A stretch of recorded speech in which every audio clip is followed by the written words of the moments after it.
Ito na po yung ating sunflower sprout.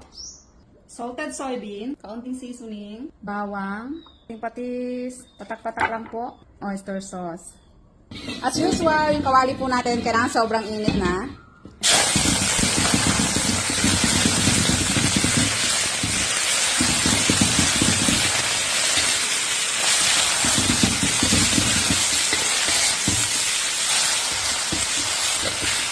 Ganun lang po yung pagkakaluto. Tikman natin.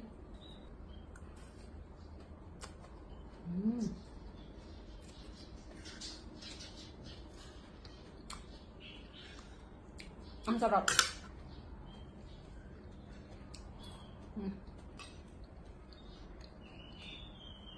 Para lalong sumarap, meron tayo nitong hipon na merong bagoong alamang, peanut, at bawang. Ganyan po siya.